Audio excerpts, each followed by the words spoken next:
Olá, boa noite. Boa noite.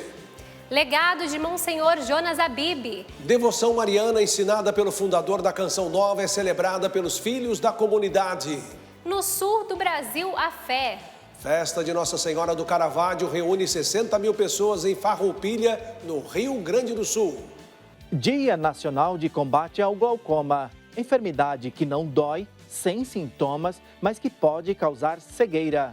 Ex-senador Fernando Collor de Mello é condenado pelo Supremo Tribunal Federal. STF retoma análise de processo sobre recomposição do ICMS para os estados. Festa de Pentecostes no Distrito Federal deve reunir até domingo 250 mil pessoas por dia. Segunda reportagem da Solenidade do Divino. A história de voluntários que se doam para levar a melhor experiência aos fiéis. Mulheres no Vaticano. Exposição fotográfica da voz à dor e às injustiças sofridas por mulheres do mundo. Esta é a TV de inspiração católica Canção Nova. Está no ar o Canção Nova Notícias, a serviço da vida e da esperança.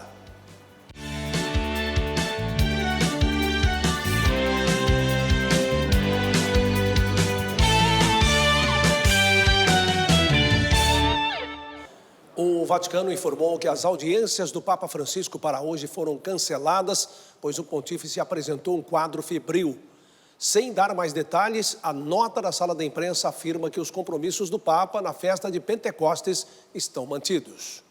O dia de ontem foi intenso para o Papa Francisco. O Santo Padre participou do Encontro Mundial das Escolas Ocorrentes, fundadas por ele quando era arcebispo de Buenos Aires. A rede internacional une estudantes de todo o mundo em programas educativos baseados na arte, esporte, tecnologia e biodiversidade. O objetivo é promover a integração social, a cultura do encontro e da inclusão nas escolas. Respeitando a autenticidade. Falando aos alunos de autenticidade, o Papa citou o bullying e ressaltou: é uma crise onde o jeito de ser do outro não é respeitado e isso destrói vidas. E destrói vidas. Durante o encontro, Francisco respondeu a várias perguntas, entre elas o problema da violência e das armas nos Estados Unidos. De uma crise não se sai solo. Não se sai de uma crise sozinho e nem do mesmo jeito, disse o Papa. Ou você sai melhor ou pior. Lembrou que algumas medidas tomadas na educação ou na política nos enredam ainda mais em labirintos dos quais não sabemos sair. Não se pode sair da crise porque não se sabe como. O cansaço das exigências do encontro não impediu o Santo Padre de seguir até o final. Hoje, Francisco acordou febril, de acordo com a Secretaria de Estado do Vaticano, e por isso houve o cancelamento das audiências. A indisposição não afetou o estado de saúde do Papa. Os eventos do fim de semana estão mantidos. Francisco deve presidir a missa de Pentecostes no domingo, na Praça São Pedro. Em toda a igreja, o mês de maio é especial, pois celebramos Maria em diversos títulos e devoções. Na Canção Nova não poderia ser diferente. Pois é, Monsenhor Jonas Abib foi propagador deste carinho para com a mãe e os frutos são vistos por toda parte, seja na vida dos membros ou nas estruturas da comunidade. Agora eu compreendi também que não apenas Nossa Senhora visitou a minha mãe na hora da morte dela, mas que Nossa Senhora vinha visitando a minha mãe na sua enfermidade. Nesta pregação, Padre Jonas contou a história de sua mãe, que faleceu no dia de Nossa Senhora da Visitação. Se a mãe foi visitada, o filho pôde transmitir esta filiação para os membros da comunidade que fundou. A vida dele era a oração do Dom Bosco. Maria, mãe e rainha, põe tua mão antes da minha. O padre nunca negou seu amor a Nossa Senhora. Nunca, nunca. Se deixou muito claro o amor dele a Nossa Senhora. Era evidente. Em Lavrinhas, o menino Jonas passou parte da vida. Neste cantinho, contemplava a auxiliadora dos cristãos e pedia para estar como Jesus em seus braços, atitude de quem confiava na proteção maternal.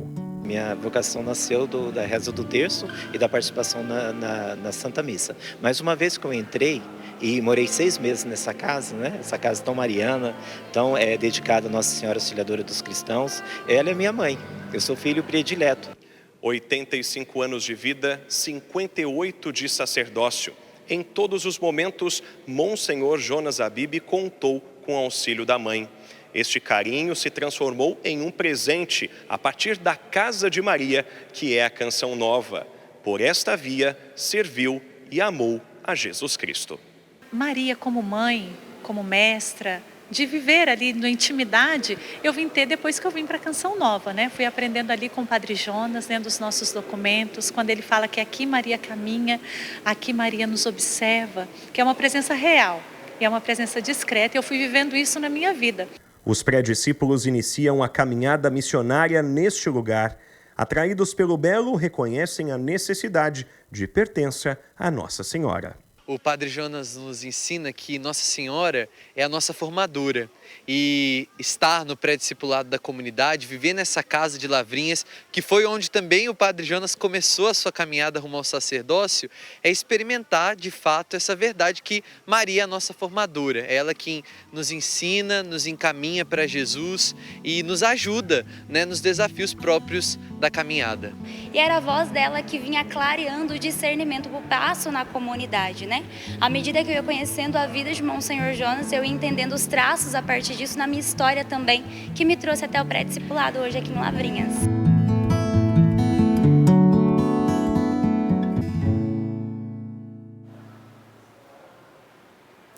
Todos os anos, a comunidade Renascidos em Pentecostes, fundada pelo padre Moacir Anastácio, em Brasília, organiza uma semana de atividades para comemorar e atualizar o derramamento do Espírito Santo sobre os apóstolos. Vamos chamar a Aline Campelo, que está em Taguatinga e traz mais informações. Boa noite, Aline.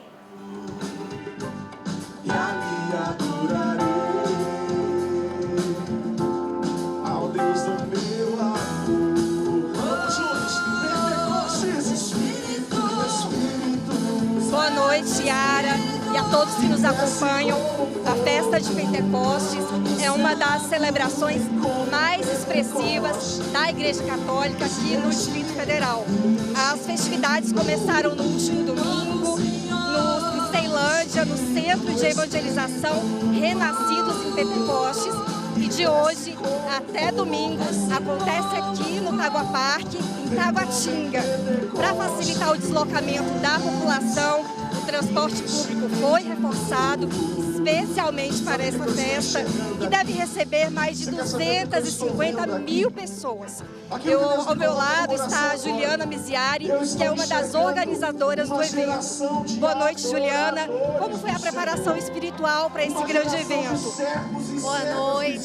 Então, nós estamos em preparação há uma semana, em oração, com as missas de cura, de libertação, aguardando a vinda do Espírito Santo, que vai acontecer, se Deus quiser, no domingo, no dia 28, onde a gente aguarda com muita alegria esse grande momento para nós. E qual é o destaque para a programação deste sábado e deste domingo? Bom, sábado e hoje, às 19 horas, nós vamos ter a bênção das velas.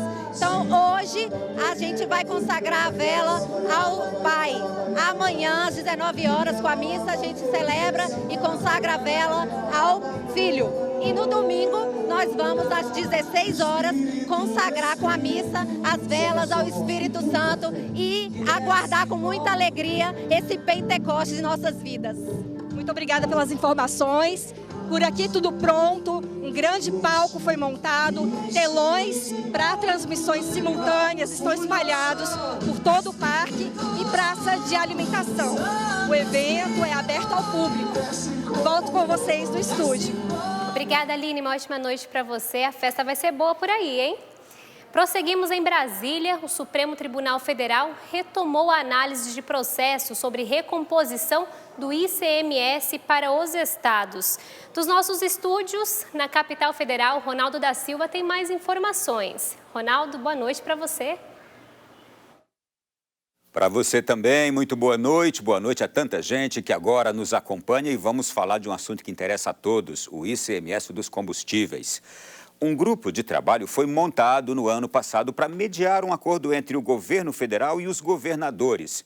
Uma lei aprovada em 2022 reduziu a cobrança do imposto e provocou perdas de arrecadação para os estados. O julgamento do tema vai até 2 de junho no plenário virtual. O julgamento começou à meia-noite desta sexta-feira. Os ministros vão decidir se aprovam um acordo de compensação de perdas de arrecadação proposto pelo Ministério da Fazenda. Fernando Haddad prometeu repassar quase 27 bilhões de reais para reparar as finanças perdidas com a redução do teto de cobranças do ICMS sobre os combustíveis. O relator, ministro Gilmar Mendes, já votou pela homologação. Em junho de 2022, duas leis limitaram a cobrança em 18%. O imposto sobre circulação de mercadorias e serviços é um tributo estadual e a redução das alíquotas máximas gera impacto nos caixas. Nesta semana, os governadores de Goiás, Minas Gerais, Rio Grande do Sul e Rio de Janeiro vieram a Brasília debater o assunto. Os estados passam por uma recuperação fiscal e pedem mais tempo para saldar as dívidas com a União. Os governadores também apresentaram propostas para flexibilizar os prazos do regime de recuperação fiscal.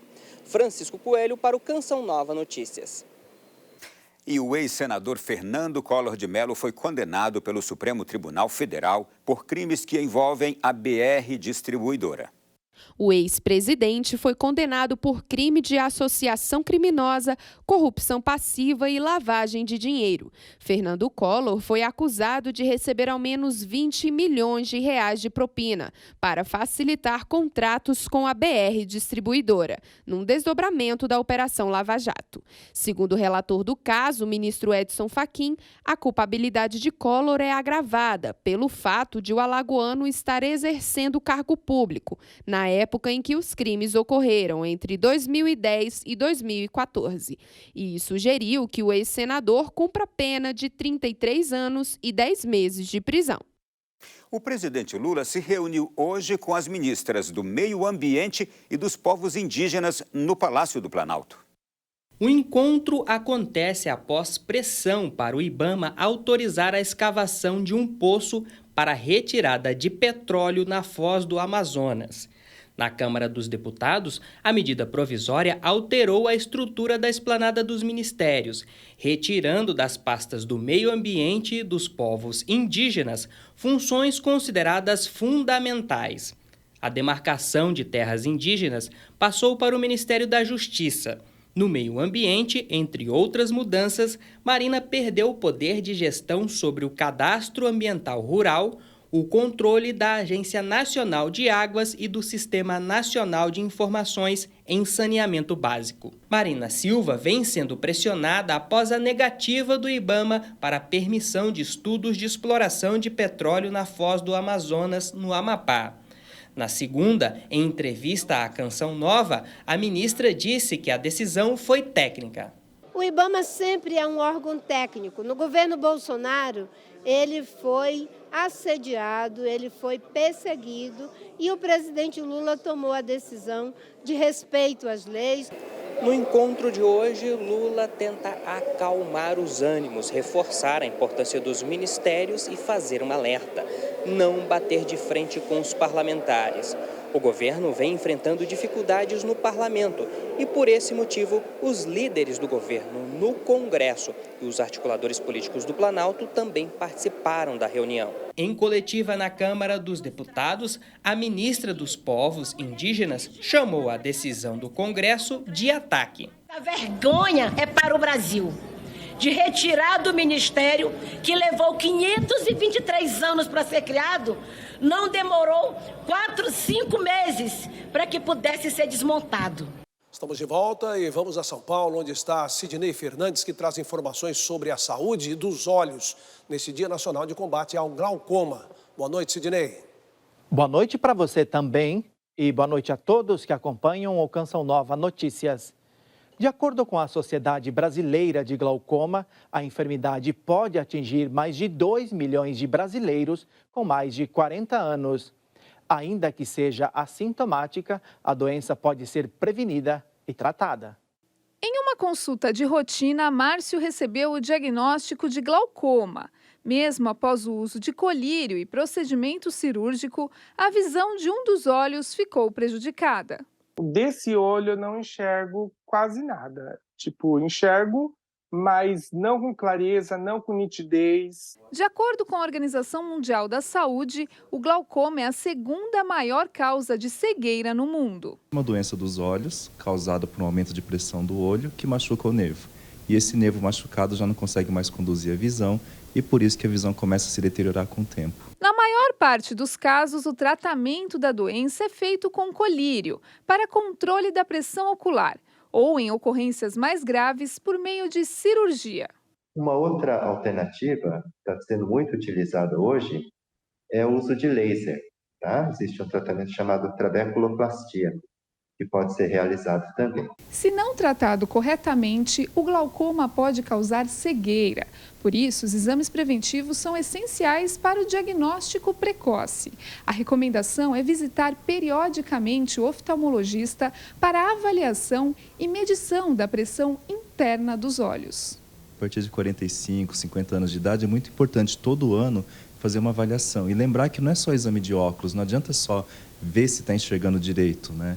Tem que medir a pressão dos olhos e tem que ver como está o nervo óptico. O glaucoma pode ser assintomático. Principais fatores de risco: idade mais avançada, pacientes míopes, afrodescendentes têm um risco maior também, parentes de pessoas que têm glaucoma têm um risco aumentado. Mas em estágio avançado pode apresentar sintomas. Foi o que aconteceu com Maria. Dor de cabeça, dor na testa, dificuldade de enxergar, um embaçamento nas minhas vistas. Para conscientizar outras pessoas sobre a doença, Márcio resolveu criar um grupo de apoio nas redes sociais. É muito importante, porque tem gente que desconhece que a gente tem pressão no olho. Eu não tinha glaucoma, hoje eu tenho e convivo com glaucoma. E agora vamos falar de cultura. Aqui em São Paulo, uma exposição reúne centenas de peças arqueológicas que ajudam a contar a história do Império Romano. No ano de 79, a cidade do Império Romano de Pompeia, localizada no atual sul da Itália, foi destruída por uma grande erupção do vulcão Vesúvio. As cinzas se acumularam e tiraram a vida de milhares de pessoas. A crosta desses sedimentos criou um molde dos corpos. Como a cidade foi soterrada e ela foi esquecida por mais de 1.600 anos, quando os arqueólogos foram fazer um trabalho de escavação em Pompeia, eles encontraram espaços ocos. Então eles tiveram a ideia de preencher esse espaço com gesso. E aí deixaram o gesso secar por alguns dias e quando tiraram o que estava em volta, saiu o que temos aqui, que é esse molde, esse formato do corpo. Parte dessa descoberta está disponível para visitação aqui em São Paulo, na exposição Império Romano e os Corpos de Pompeia. São mais de 200 peças arqueológicas, 132 originais e 87 réplicas. Uma verdadeira viagem pela história. Nós temos artefatos diversos, tanto artefatos do dia a dia, tanto artefatos de guerras, como por exemplo capacete, escudo, armadura, como moedas, utensílios inclusive de medicina e até mesmo um vaso etrusco original de 700 a.C. Bastante interessante, que dá assim uma ideia de como era a Roma Antiga até 100, 200 anos antes de Cristo. Em 1997, Pompeia foi declarada pela Unesco como Patrimônio da Humanidade. Então, através de Pompeia, a gente consegue descobrir o que eles comiam, com quem eles faziam comércio. Isso torna a Pompeia tão especial para a história e para a historiografia. Eu gosto de pesquisar esses ambientes, né, históricos ou que façam menção a momentos históricos e transformo isso em temas de aula. A exposição gratuita pode ser visitada até o dia 30 de junho. Os ingressos estão disponíveis no aplicativo, que pode ser baixado pelo site do shopping.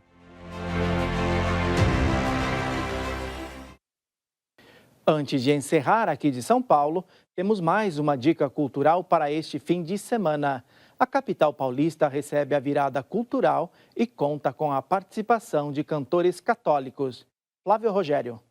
A 18ª edição do evento deve movimentar a economia paulistana e levar diversas atrações para todos os cantos da cidade. Nesta edição, a Igreja Católica estará representada por meio da música. No domingo, ao meio-dia, a Arena Campo Limpo recebe o padre Alessandro Campos. Também na Zona Sul, mas na Arena Capela do Socorro, no mesmo horário, tem o cantor Flávio Victor. e 13h, a banda Dominus. Já na Zona Norte, tem a comunidade Colo de Deus, também ao meio-dia. Serão mais de 500 atrações pela cidade e diversas opções culturais. E o melhor, tudo de graça. A programação completa está no site viradacultural.prefeitura.sp.gov.br. Olha, na semana em que se celebra os 8 anos da Carta Apostólica Laudato Si, o mundo assiste aos efeitos do clima, seca e inundações que assolam diversas regiões. Na Europa, depois de uma seca prolongada, uma tempestade transformou ruas em rios ao longo da costa mediterrânea da Espanha. As chuvas atingiram também o centro do país e a capital Madrid. Escolas, universidades e creches foram fechadas como precaução. Embora tenha causado prejuízos econômicos, a chuva foi bem recebida por muitos na Espanha, já que o país estava a caminho de registrar a primavera mais seca desde 1961, de acordo com a Agência Meteorológica Estatal, AEMET. Do lado de cá do Atlântico, os reservatórios que fornecem água para Montevidéu, capital do Uruguai, estão quase secos. O fenômeno histórico atinge país sul-americano que enfrenta baixa pluviosidade e altas temperaturas na região sul do continente. Na vizinha Argentina, produtora de grãos, houve grandes perdas agrícolas. No Uruguai, o déficit hídrico é o pior em 74 anos e afeta o abastecimento de milhares de moradores.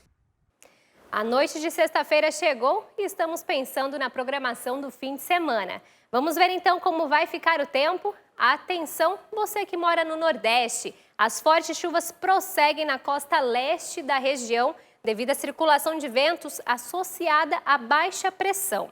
No geral, não há muita mudança. No norte, vemos o foco de chuva nos mesmos pontos, como no Amazonas, Roraima, Acre e áreas do Pará. As maiores mudanças acontecem no sul e centro-oeste por conta da frente fria que espalha chuva pelos 3 estados da região sul, atingindo também o sul do Mato Grosso do Sul. A área central do país continua com baixa umidade do ar e tempo mais quente à tarde. São Paulo, Minas Gerais, Goiás, Mato Grosso e Tocantins apresentam os piores índices abaixo dos 25%.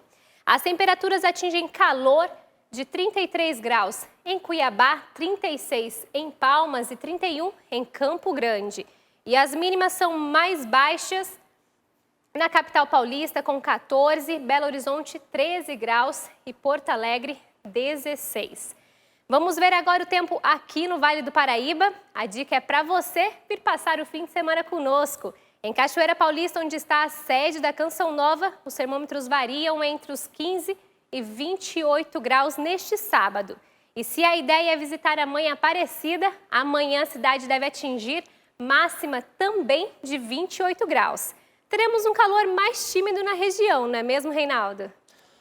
Pois é, Yara, calor tímido e muita gente ousada e com disposição para visitar a Canção Nova.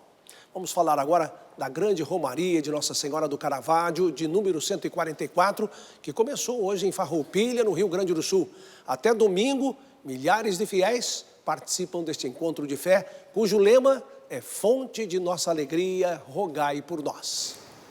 Hoje pela manhã, a TV Canção Nova transmitiu a Santa Missa presidida pelo bispo diocesano de Caxias do Sul e contou com a presença de mais de 60 mil fiéis e peregrinos.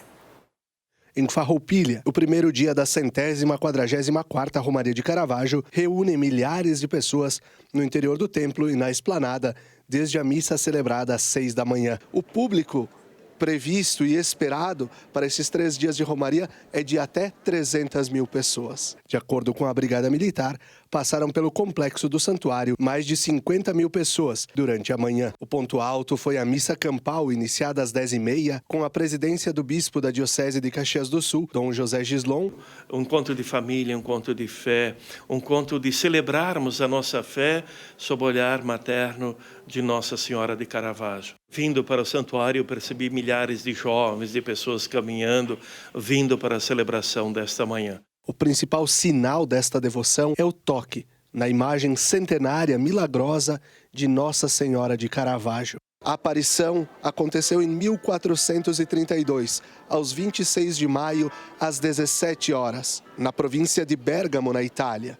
E os imigrantes italianos trouxeram esta bela e grande devoção aqui, para Farroupilha, e Nossa Senhora de Caravaggio foi declarada padroeira da Diocese de Caxias do Sul. 43 anos atrás eu alcancei uma graça e de lá em diante eu nunca falhei, só na pandemia.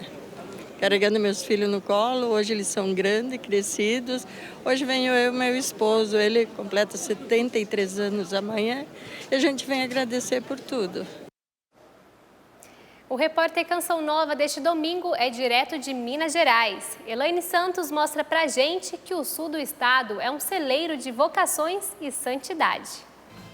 Olá, boa noite. O repórter Canção Nova do próximo domingo visita a história de um povo de fé. Vamos fazer memória dos candidatos a santos do sul de Minas Gerais. Um bispo que deixou rastros de santidade. Uma beata leiga e analfabeta, a quem até os nobres da corte respeitavam. De ex-escravo a sacerdote, chamado de santo em vida. Uma freira de clausura que se tornou mãe de uma cidade. É domingo, às 10 da noite, no Repórter Canção Nova. Eu espero você. Até lá! O Canção Nova Notícias exibe a segunda reportagem especial da Festa do Divino de Mogi das Cruzes. Além das curiosidades desta tradição de 4 séculos, vamos conhecer histórias de voluntários que se doam para que a experiência de quem participa dos festejos seja a melhor possível. Além da Catedral de Santana, uma grande estrutura chama a atenção de quem passa pela Praça Coronel Almeida. Por dentro, o Império do Divino é um ambiente que enche os olhos e aproxima o humano do sagrado. Inúmeras preces são feitas neste espaço dedicado ao Espírito Santo. Aqueles que pedem fazem pequenos nós em fitas junto à bandeira do Divino, na esperança de serem atendidos.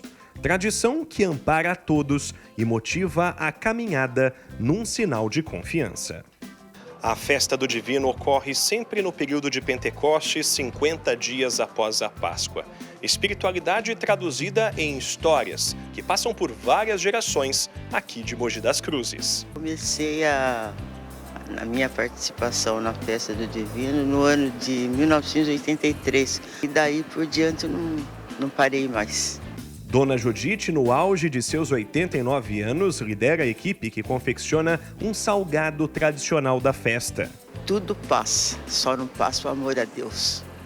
Então eu acho que o amor a Deus é a principal coisa. Já a produção de doces da festa é liderada por mãe e filho. Ele está fazendo já, porque eu já estou ficando velha, tem que passar para outros, né? É muito gratificante ter essa honra, né, da mãe passar esse cargo para mim e dar continuidade para essa tradição da festa. E as recordações de 1994, eternizadas em uma foto. Durante a procissão de Pentecostes, se soltam 7 pombinhas. No 5º e 6º dom, a pombinha ela sai, sobrevoa e para na coroa da festeira. E a pombinha só saiu depois de 2h30 de missa. Então, para muitos, foi uma manifestação do Espírito Santo dentro daquela procissão de Pentecostes. Isso ficou muito marcante.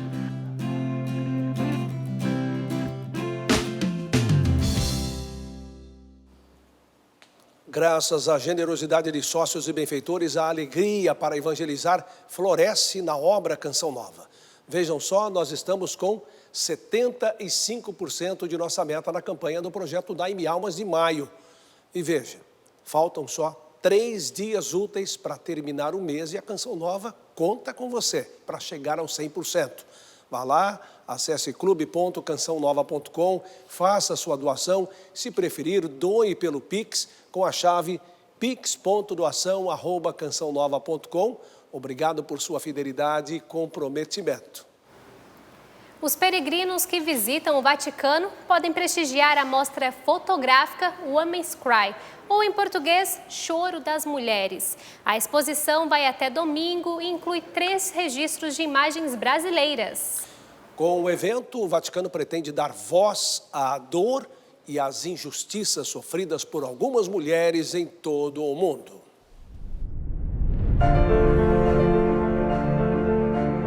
colunata da Praça São Pedro se transformou em uma área de exposição. A atração cultural chama a atenção para a realidade de mulheres em diferentes locais do mundo.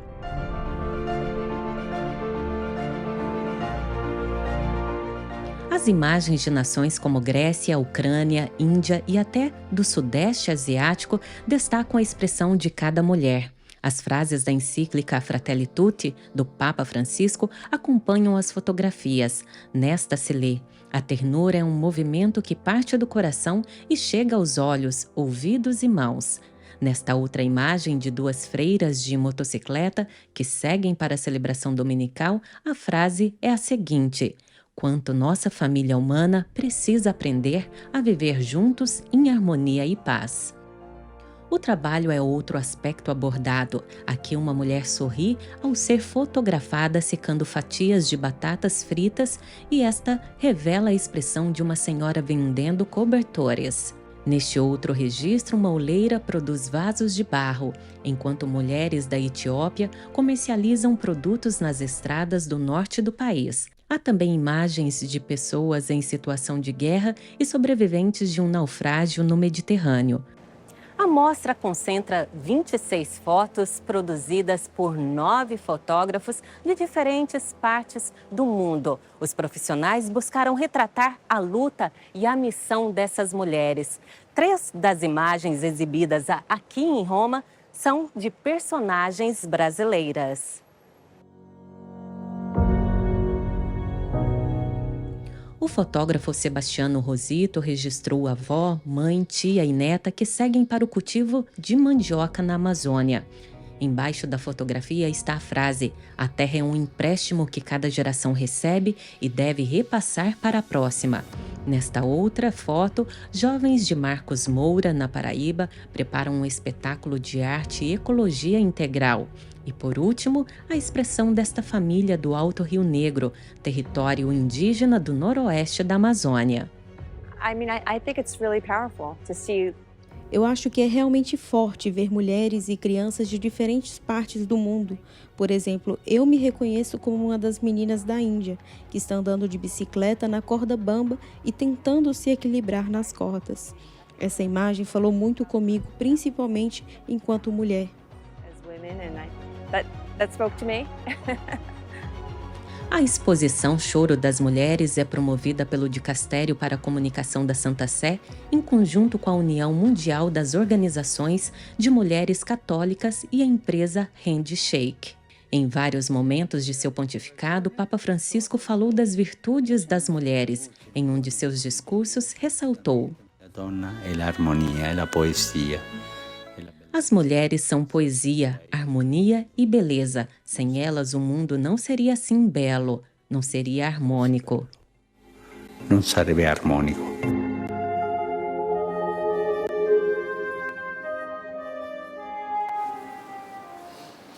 E com esta reportagem de Roma, o Canção Nova Notícias fica por aqui. Você pode rever as nossas reportagens no portal noticias.cançãonova.com. Assista daqui a pouco, a partir de 9 horas, ao vivo, ao show de Ana Lúcia, como parte do acampamento de Pentecostes. E às 10h30 tem show da Fraternidade de São João Paulo II. Boa noite e ótimo fim de semana para você. Boa noite e aproveite o fim de semana com alegria, responsabilidade, esperança e fé. Paz para você.